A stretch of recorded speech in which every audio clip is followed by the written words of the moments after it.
Welcome back to Movies TV Mad. You can follow me on Twitter at Movies TV Mad, and a very warm welcome to Wednesday's edition of the Doctor Who Daily. And today we're talking about companion Martha Jones, played by the magnificent, ultra-talented Freema Agyeman.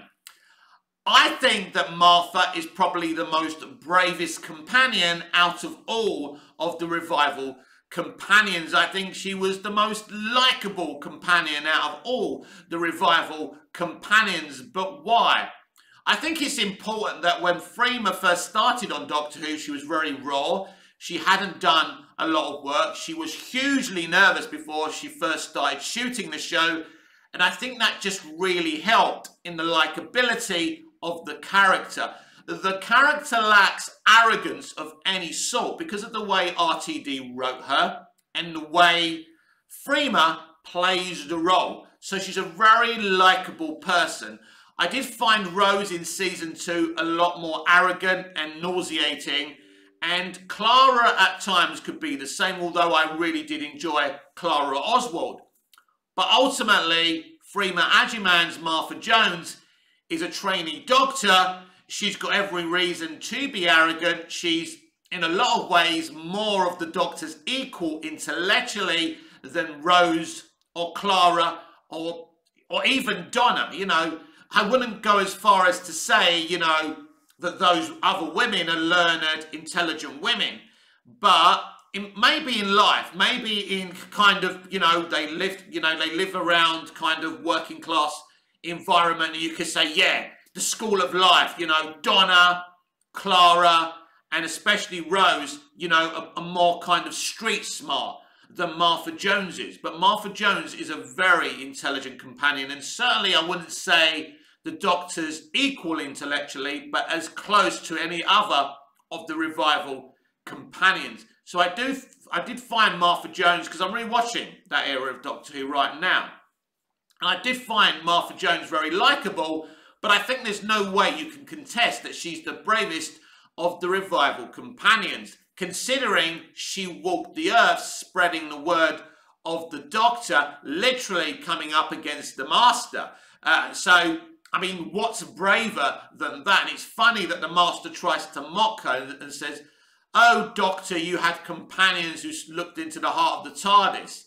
And I think it's very interesting in the end that Martha is the bravest. She is very brave. And she did have this interesting story arc. And I think we all kind of batted our eyelids and went, oh, God, and took a deep breath when we found out that she was going to have a crush on the Doctor. Was this the right direction to go? Look, I think if this was done today, this wouldn't work, because I read social media, I'm on YouTube, I talk to fans all the time, and fans would not tolerate a woman, a girl having a crush on the Doctor today.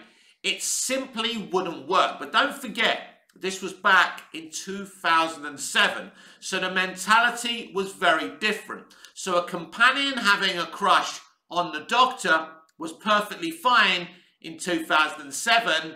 I'd be okay with it today. I just don't think the general audience watching Doctor Who would like to consume that and find it insulting. Of course, we all have crushes on people. It's a really real emotion. But unfortunately, the audience today has changed in what it will accept and what it will see a woman doing. And having Martha have a crush on the Doctor and be quite subservient to the Doctor would be problematic to a modern audience. But I do think it was an interesting way to go, because the Doctor was in love with Rose. He did lose Rose. So what do? You have someone having a crush on you. You don't like her the same way. You love her because the Doctor knows one thing. Martha Jones is amazing. She's bold. She's brave. And she's intelligent. He's just not in love with her. And I think some of the things I read today is that people are calling out the Doctor for the way he treated Martha. But what did he actually do to Martha that was wrong? Did he ever tell her he fancied her? Did he ever give her the impression he fancied her? No. When they kissed in their introduction, he made it clear it was a DNA exchange, wasn't it? So he made it clear it wasn't a romantic kiss. She tried to come onto him when she first goes into the TARDIS. You will wear a tight suit, she says. In fact, you could say her behaviour is more problematic than the Doctor. So I never understood this blame of the Martha situation with the Doctor. The girl's got a crush on him. What do you expect the person to do?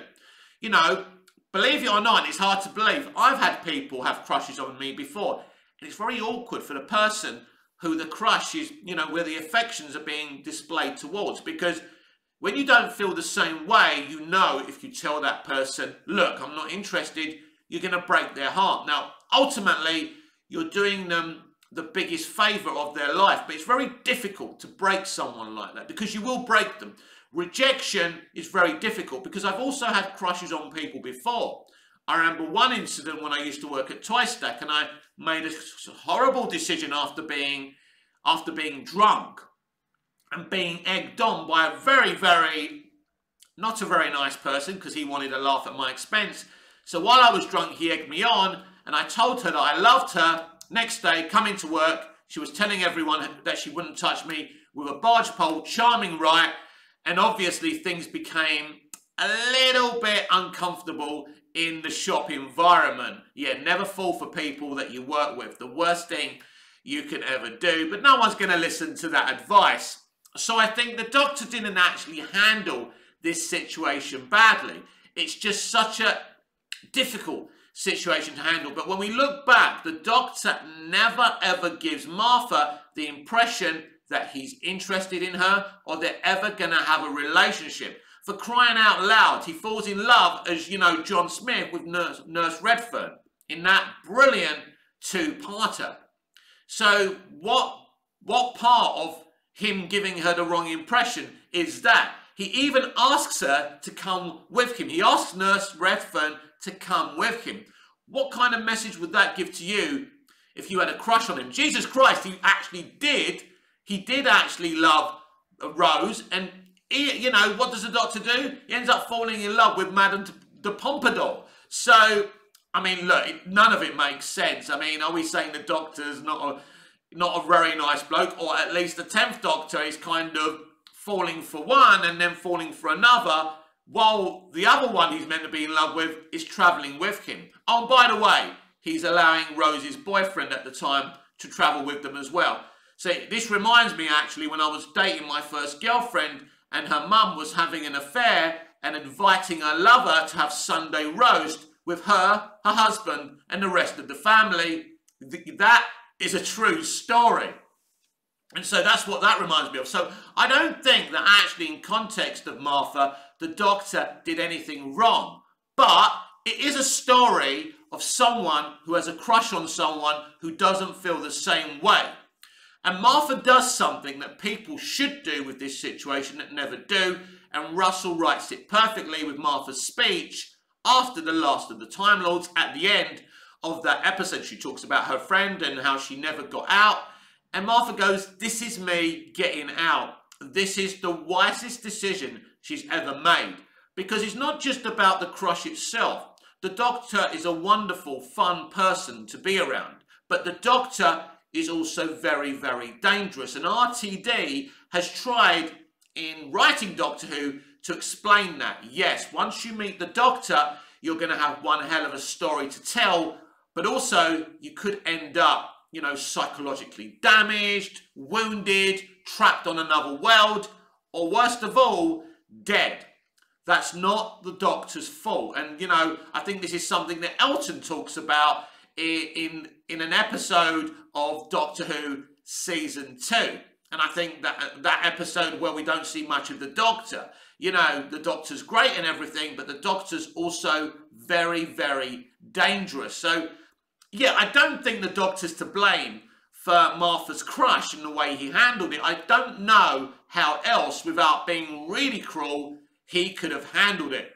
But ultimately, I feel that Martha was a very, very good character. I think she's the bravest of all of the companions, as I've already said.